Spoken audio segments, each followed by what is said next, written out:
Hello and welcome to the Devy to Dynasty Film Room podcast.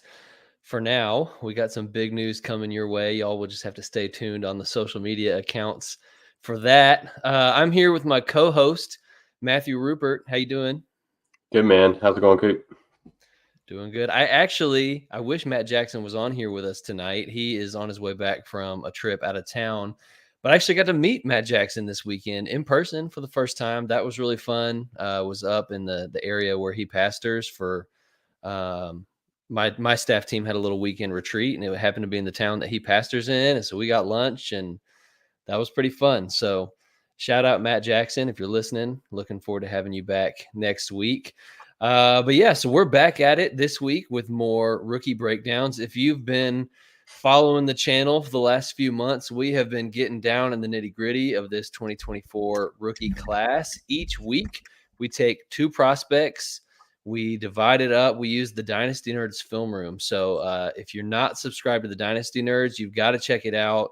I'm actually the film room coordinator. So we work our butts off throughout the football season to cut up these incoming rookies, the all 22 film, get it up in a digestible format where you can go in and watch a full game, every snap that player's on the field in 10 minutes or less. You can scout all the strengths and weakness and not just get on YouTube and look up highlights and call that scouting. So it's a great deal. It's basically the price of a cup of coffee every month, and you can get 15% off with the promo code COOP at dynastynerds.com. You can also follow the link in our description. But what we do, we get in that film room, we kind of divvy out, assign games to each of us to watch. So we each watch two games. So between the three of us, it's usually a 6-game sample size that we're looking at. This week, it's 4 games that we watched on each of these prospects. And we just go trait by trait. What are they good at? What are they maybe not so good at? And then kind of wrap that up with an overall projection to the NFL. So this week, we are looking at running backs. We're talking about Notre Dame's Audric Estime and Tennessee's Jaylen Wright.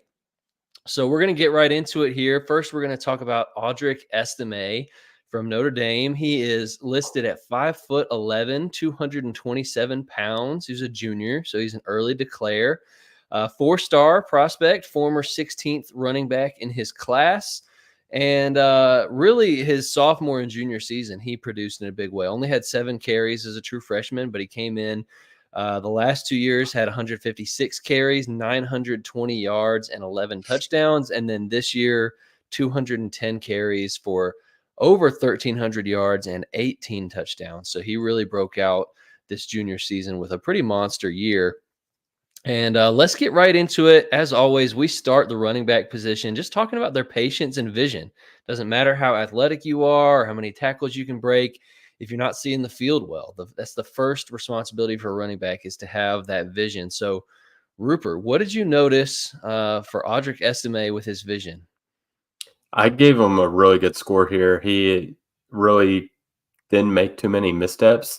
I saw him a lot of times. You could tell that he had a plan, so he knew like how to set up his blocks so that he could get into the cutback lane, or he was looking 2 or 3 moves ahead where he would juke the linebacker and already have a move set up for the safety. I saw that a lot of times. I was really impressed with his vision. He was really patient behind the line as well.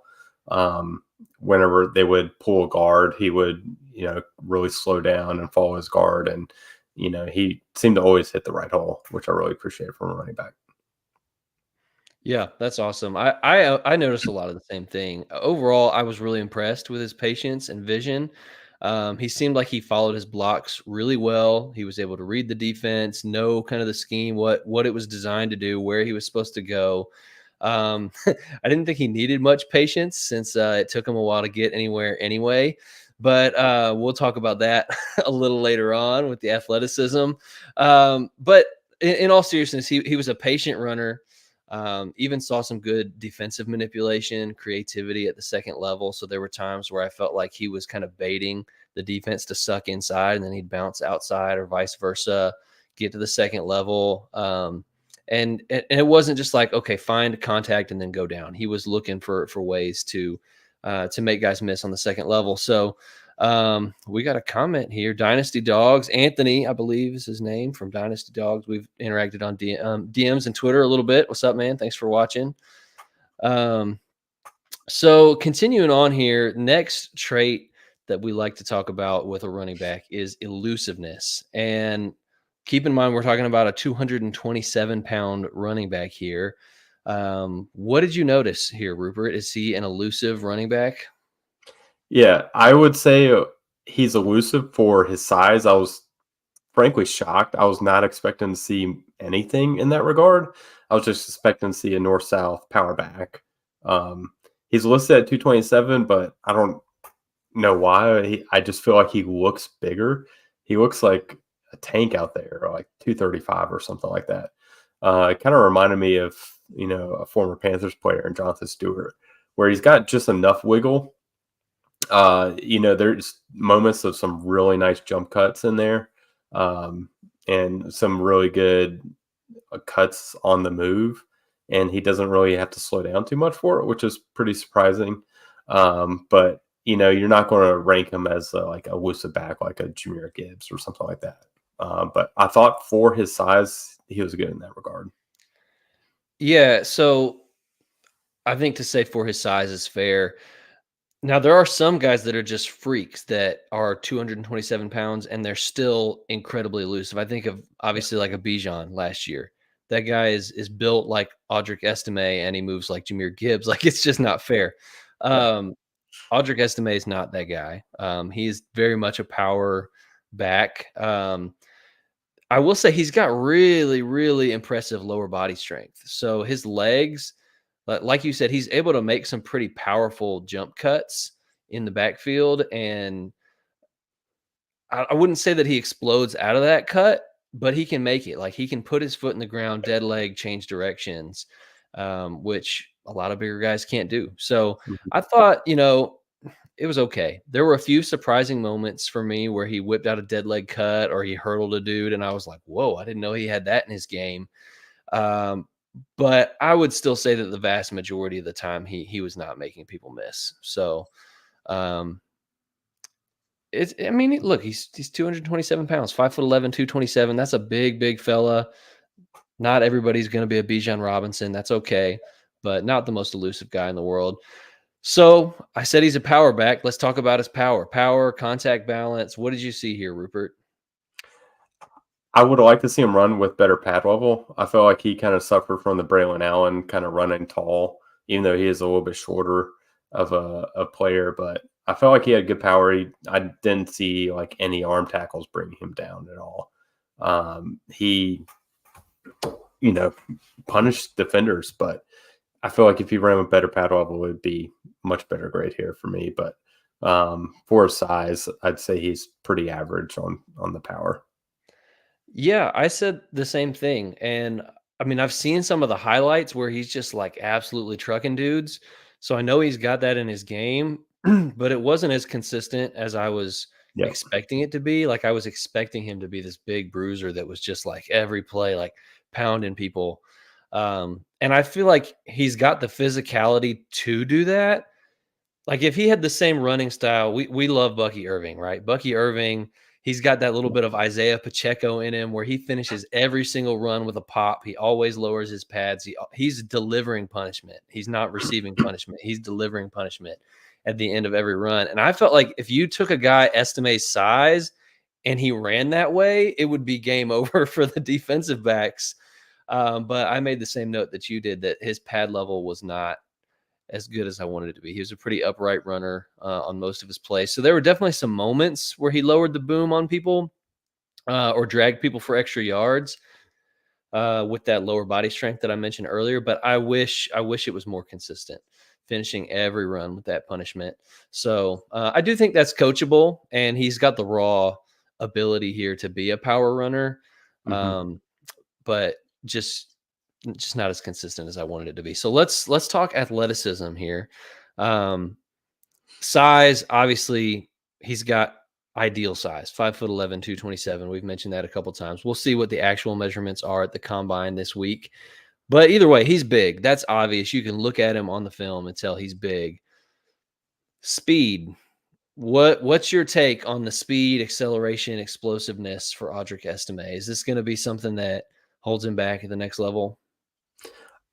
I don't think so. I think he's it kind of keeps him from that, top tier ceiling. But he has good long speed, I thought. And what was really impressive, and I made a Stark note, he had like an 80-yard run against our poor NC State defense, and he didn't lose any speed at the end of the run. Normally, when you see a big back, you'll always see them, after 50, 60 yards, they're not maintaining that speed as much. And I saw him maintain the speed the whole way, which I thought was impressive and kind of shows to his conditioning. But I thought that was really impressive. And he wasn't getting caught from behind by safeties or cornerbacks, which was also surprising. I did not expect to see that when I started watching his tape. Yeah, but what do we always say, Rupert? We say that quickness and burst is way more important for a running back than long speed. And so for me, I did not see very much quickness and burst at all. I totally agree with you. Like when the offensive line would open up a hole and he could get to that second level with a head of steam, like, man, he could really get going. It was like, okay, he's pretty fast for his size. But a lot of times in the backfield behind the line of scrimmage, it looked like he was stuck in mud.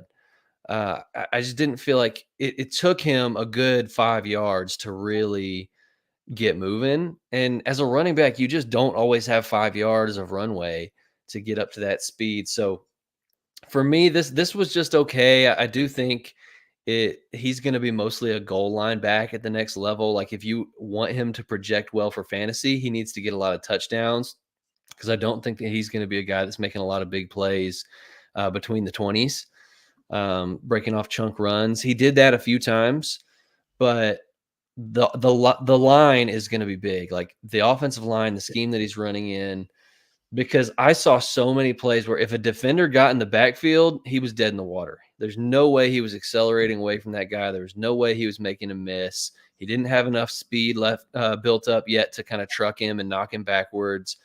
Like if he was caught in the backfield, it was game over. So the blocking had to be there. And it wasn't always, especially, I mean, obviously there were three good defenses, because the 3 games that we had on the Dynasty Nerds film room, it was Clemson. They were a very good defense. NC State had a very good defense, and Ohio State had a very good defense. So I saw a ton of plays in all 3 of those games where he was getting caught in the backfield and he just had no chance at getting away from anybody. Whereas a smaller, more elusive back probably would have been able to do that. Yeah, it's definitely not his game. His lateral ability was impressive to me and kind of shows me that he does have that power in the legs. But I do agree that he's not, a 0 to 10-yard line accelerator. He's not going to blow away the combine in that regard with his split there. But I didn't think it was bad or stuck in mud per se. I do agree that he's not going to be a guy going to be like Barry Sanders, like making 3 guys miss the backfield and then breaking off a run. But it sounds like I'm a little bit higher on him than you are. Yeah, and I mean, nobody's expecting Barry Sanders, but yeah. I think it's kind of an in-between, right? So we talked about Braylon Allen a few weeks ago, and I've got Matt Jackson could not be on the show. He kept texting during the week saying, Audric Estime is everything I want Braylon Allen to be. So I had to drop that line on there for him because he's not here to say it. But Braylon Allen is so slow and so stuck in mud that like the blocking will be there and he just can't get to the hole before it closes. Yeah. I don't think that's the case with Estime. Like if the blocking's there, he can get there. He's just not a guy that can create at all for himself when the blocking is not there. He's going to get what's blocked for him. So we can move on. The last thing I want to talk about here is the third down skill set, because that actually surprised me a lot. Like when you view a guy as kind of a plotter or a big power back, you don't expect them to be doing much in the third down game. But I was pleasantly surprised here. What did you notice, Rupert? Same. He looked like a natural hand catcher. He made some very impressive catches where he's having to like turn and adjust and catch behind him. Yep. Like it was an unintentional back shoulder throw. He ran a wheel route and he was running up the sideline and the quarterback basically threw a back shoulder throw, even though he was wide open. He made the adjustment, stayed in bounds, and then almost got to the pylon, which he caught it, I think, on the 20 or 30. And I was like, oh, no way he's going to beat the safety to the pylon. And he almost did. So he was really impressive in that regard. I saw him run an angle route one time, and no one in the world will confuse him with Christian McCaffrey out there running an angle route. But the fact that he was still able to do it and make the catch and get a first down was impressive. Like, I did not expect that from him at that size. Yeah, I saw a few too that were like thrown high, and he just kind of like reached his hands up and plucked it out of the air, which is nice to see. I mean, I totally agree with you. He just looked like a very natural hands catcher, catching passes out there. He wasn't fighting it. Some running backs, they can't even get to the yards after catch aspect because they're just so unnatural. It takes them so long to reel the pass in and kind of fight the hands a little bit. Not the case with Estime. And so, like you said, the one wheel route, he was open on the sideline and nobody was close. So he was able to get to that build-up speed that we're talking about. And yeah, it totally was like, yeah, that safety's definitely going to get the angle on him. But he built up to that speed, and it was basically a tie race between him and the safety, who was way smaller than him. So that was a good play. I saw the same one. And then pass protection. I mean, we say everything we wanted Braylon Allen to be. When you're a big dude like that, you should be laying the wood on people in pass protection. You should be stonewalling people. And Audric Estime definitely did that. Braylon Allen, by the way, if you haven't watched that episode, go check it out. He's probably still to this point one of the worst pass protectors that I've studied in this class, despite being 242 pounds. Audric Estime is a really good pass protector. I made multiple notes in each game that, just the awareness, the technique, the strength, he was fantastic in that area. So I think that's going to be something that coaches love and that keeps him on the field. Did you notice the same thing, Rupert? Yeah. He's stonewalled some guys and has some like better kind of cut blocks. I noticed one whiff that was pretty bad whiff. Two guys ended up getting right by him and sacking the quarterback. But other than that, he held up really well in pass protection. And like you alluded to earlier, against three really good defenses. For sure. So before we wrap up and move on to the next prospect, where are you looking at taking Audric Estime in? I mean, I guess where do you expect him to get drafted in the real NFL draft? Where are you taking him in a dynasty rookie draft at this point? What are your expectations for him from a fantasy perspective? Yeah, I really liked him. Like we said, he's not some kind of freak at 227 pounds, but he surprised me. So where I expect him to go in the NFL draft, third round, the fifth round kind of range. You kind of never know with running backs nowadays, kind of where teams are going to value them at for draft capital. But I expect him to go in that range, and he's going to be, team dependent. I think if he goes to the right situation, he could really line up to have some good usage. I think somewhere like Green Bay, kind of take over A.J. Dillon's spot and be a little bit better version of that, I think would be a good spot for him. But as far as where I'm taking them in startup drafts or rookie drafts, I'll be taking them, mid second round or later. And if I can get him in third, I won't be quite happy. Again, he's going to be quite team dependent where he ends up going. Yeah, I think that's a good shout. For me, I think he probably profiles as a late day 2, early day 3 running back. So similar to what you said, third to fifth round. From a fantasy perspective, it really depends. Like one reason I have optimism for him from a fantasy perspective is because he did look so good in that pass catching role.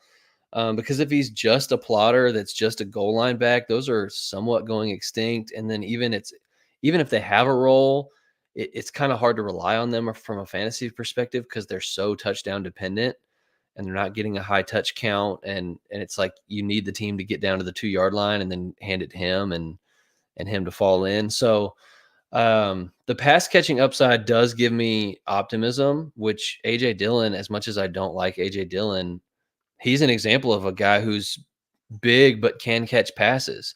And we've seen at certain moments when, particularly when Aaron Jones has been injured, AJ Dillon's been a very useful fantasy asset.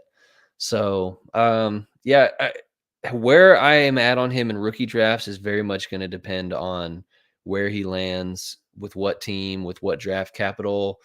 But I don't think I would take him any higher. In fact, I can tell you exactly where I've got him ranked right now as things stand. I have him sitting at 21st overall, so back of the second round, but as my RB5 in the class. So it's a weak running back class. I'm not taking any running back really until round 2 at this point anyway. So back half of the second round, but that could drop or rise depending on, like we said, draft capital and landing spot. So before we jump into Jaylen Wright, let me just plug, we've got a new sponsor actually. So shout out to Opus Clip. And some of you guys listening, maybe you found the podcast because you saw some of our short videos, either on YouTube or TikTok or on Twitter, and you saw a clip that intrigued you. So you came, you watched the whole show, you dropped us a sub. If that's you, we really appreciate it. But those were actually generated by an AI software that takes our podcast, breaks it up into short video clips for us for social media. And we're able to kind of take that, edit the captions a little bit. It adds the captions for us. We can go in and kind of fix typos and stuff, but it's a huge time saver and really helps us kind of get the show out there to more viewers. So if you're watching this and you're a content creator and that sounds like something that would be useful to you, we will have an affiliate link in the description. And they've actually got a 67% off flash sale on their pro membership right now. So definitely check that out. I have had a really good experience using that these last few weeks. I feel like it's definitely helped us grow as a channel. So let's get into our next prospect, Jaylen Wright from Tennessee. He's 5'11", 210 pounds, junior. So he's an early declare as well. He was a 3-star prospect and was the former 38th running back in his class. And he has been on the field at least some since all the way from the very beginning. 85 carries as a true freshman. And that role grew last year and kind of actually he had less carries. So he had 146 as a sophomore, 137 as a junior, but he had about 200 more yards as a junior. So he became much more efficient with his touches, had 7.4 yards per carry this year, over 1,000 yards, only 4 touchdowns. And with the context that he was in a 3-headed backfield. So it was very much a committee in Tennessee. He was not a bell cow. But let's get into Jaylen Wright, the player, trait by trait, starting with his patience and vision. What did you notice there, Rupert? I've been seeing so much hype about Jaylen Wright on Twitter, and so I kind of had some expectations going in, and man, was I just disappointed. And it's mainly due to his patience and vision. I didn't see him really do much of anything other than go into big gaping holes. He didn't show any creativity on the next level, kind of setting up defenders to, make multiple people miss. He just really was disappointing. I think I made one note where he kind of made a move on multiple guys at one time, and that was it in the 3 games I watched. So overall, it's very, very disappointing in this area. Yeah, I got to agree with you, unfortunately, because I wanted to like Jaylen Wright. I'd seen some of the highlights. I knew he's one of the more explosive running backs in this class, and I tend to really like explosive running backs. And I'd seen some guys that I really respect that have him ranked very high in their running back ranks. I just saw too much indecisiveness, too many times where it felt like he was guessing or reacting rather than reading the defense and coming in with a plan. Most of his big runs came on plays where the hole was the size of a Mack truck, and even Marshawn Lloyd couldn't have missed that hole. Right. So, yeah, it's been just a little disappointing for me. Honestly, I got into the film. I wanted to like Jaylen Wright so much. And I was like, man, I don't see what he's seeing here. A lot of times a guy would get in the backfield and it was just like he would just panic. He would just dart off in a direction and often like straight into the back of an offensive lineman. He wasn't, even if he would manage to make that first guy miss, he wasn't moving into open space. He was just moving into traffic. He didn't have a plan. So Dynasty Dog says the hype is way out of control. He's a home run hitter, and that's about it. Currently my RB9. So yeah, he's seeing some of the same things that we're seeing in terms of vision. What about elusiveness? What did you see with his elusiveness, Rupert? Again, I was extremely disappointed in this era. I didn't really see much of any lateral agility. He didn't show any creativity and, kind of setting defenders up to make a miss. He didn't really juke or spin anybody that I saw. There's one play where I noted where he made 2 cuts and made a linebacker and then a safety miss, and that was resulted in a nice run. But that was the only one I saw in those games. There's so many times he would be one-on-one with the safety in the hole, and it looks like, oh, it's going to be a touchdown for NFL running back, and he falls over trying to make a move. He can't decide what to do and then falls down, or just ends up making a pretty pathetic little cut and gets tackled. It has happened over and over again, and for someone that was touted for their athleticism, I thought that elusiveness would be one of the traits that he would excel at, and he just did not at all. Yeah, for a guy of his physical ability, I expected more here. He did make some powerful jump cuts at the line of scrimmage, but on the second level, he just seemed like he got so out of control on his speed. It actually reminded me of Sean Tucker a little bit last year. Like Sean Tucker had some really nice cuts in the backfield at the line of scrimmage, but once he got going, he just could not make anybody miss. He was so out of control with his speed, and he was fast, but it impacted his elusiveness. And so I saw some of the same stuff here from Jaylen Wright. I just thought on the second level, I don't think I saw one play where he made someone miss on the second level. He would just run till someone caught him and then go down. So Yep. I was pretty disappointed with the elusiveness as well. Let's talk about power and contact balance. Or do we have a positive thing to say yet? Not really. I wouldn't knock him as much on this one, but I didn't expect him to be a power guy, but I didn't really see any kind of contact balance, like where he takes a kind of deflected hit or make sure that the defender kind of hits him on the outside shoulder so that he can stay up and get some more yards. I didn't see much of that at all. He did run through a couple of arm tackles, but I saw him, multiple other times, like a cornerback blitzing off the end, swats his leg with one arm and he goes down. So it was really hit or miss. So I'd say below average, but not as bad as the elusiveness or vision. Yeah, I didn't think he ran with great pad level, and I didn't think he really had a mean streak to him. So we talked about, Bucky / Pacheco / that kind of archetype of guys that just run mean. I didn't feel like he wanted the smoke. He wasn't looking to take on that contact and lay the wood on somebody. He seemed like he went down relatively easy in the games that I watched, and he was getting hit rather than delivering a hit on the end of his runs. And so I definitely was just a little underwhelmed in that area as well. And so that brings us, we've kind of buried the lead on Jaylen Wright. Let's brighten up the room a little bit here. His best trait clearly is his athleticism. What did you notice about him from an athleticism standpoint, Rupert? His acceleration and burst is really special, I would say. And that's showcased when they open up the Red Sea for him. He's gone for 80 yards, and hence his 7.4 yards per carry this year, despite his lack of vision and elusiveness. Where they do open up the hole, he can get through that hole so quick. He goes 0 to 60 insanely fast. He's going to crush the 40 at the combine and send the hype even more out of control. Which I'm looking forward to, because I wouldn't mind his stock going higher so that I can have more players that like fall down to me. Yeah, I mean, so first off, size 5'10", 210 is pretty solid. Obviously, we'll see. Again, we're going to get official measurements at the combine this week, and I'll actually go on a little tangent here and just talk about the combine since we've mentioned it a couple times.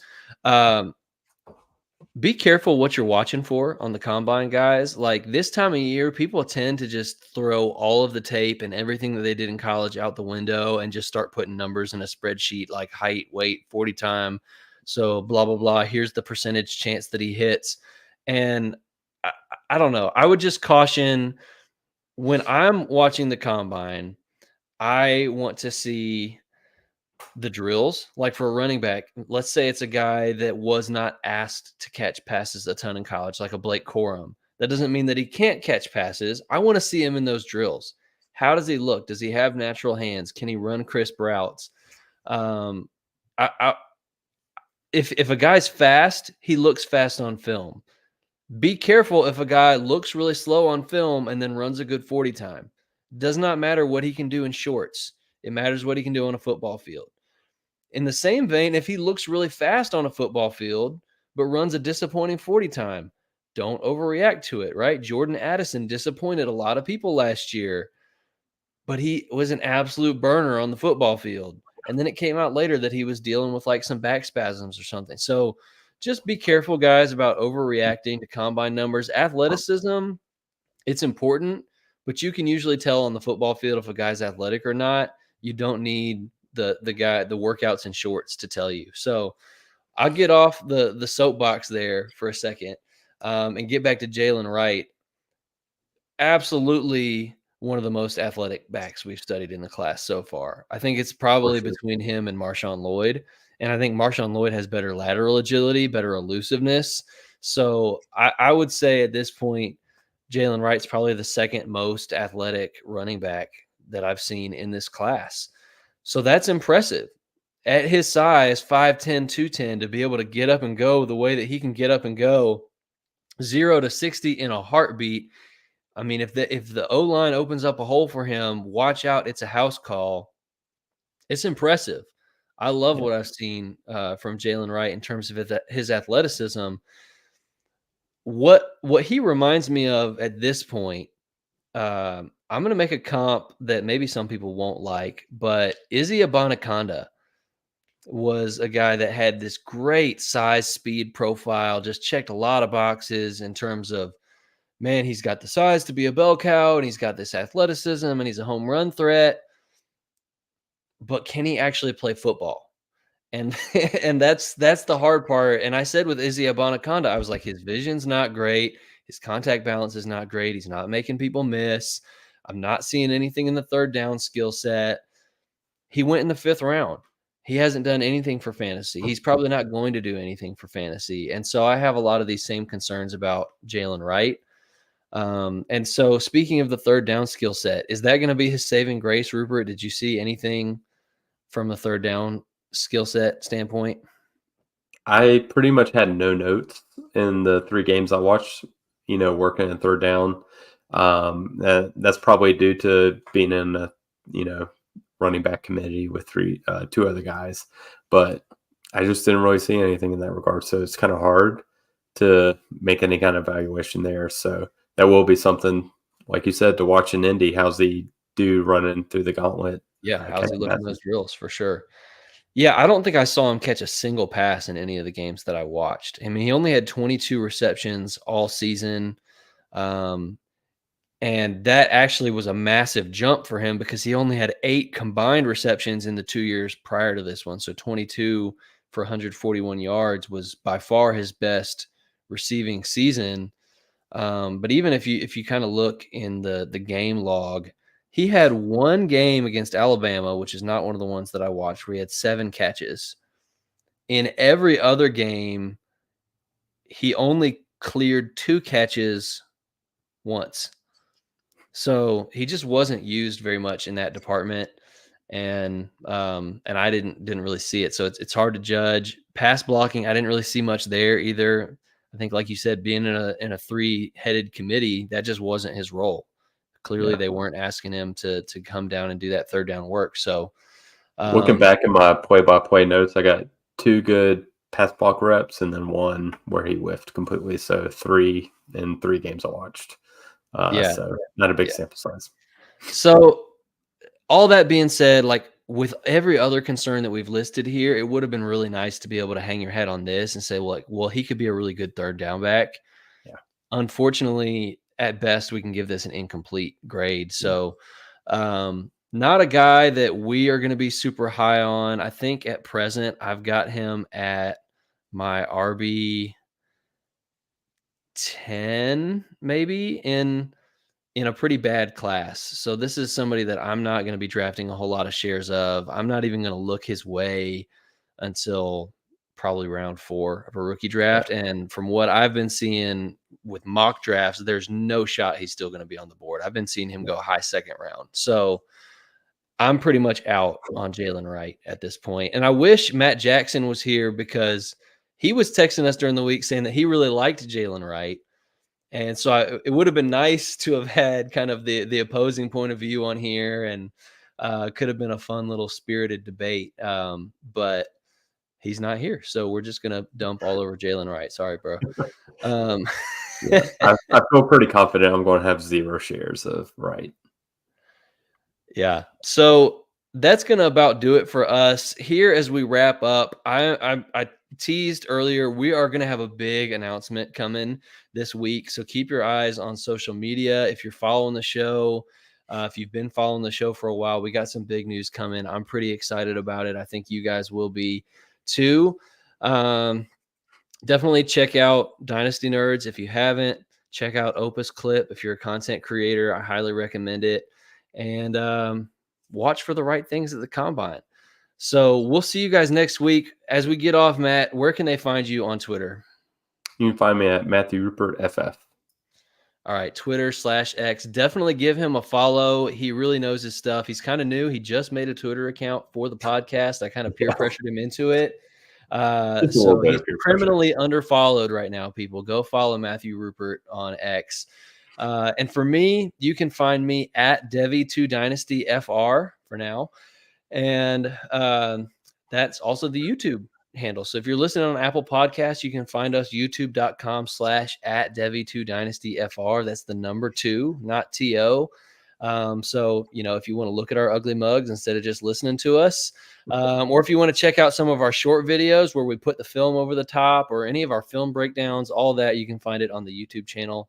So we really appreciate you guys that support us. Appreciate y'all that listen, that leave a like, comment, a subscribe, 5-star review on Apple. All of that helps us get the podcast out there to more people. It means the world to us. It's crazy. I mean, we're just a couple of guys on our couches having fun, showing what we see. And it's unbelievable that over 100 people want to listen to what we have to say every week. So thank you guys. And we'll see you next week. See ya.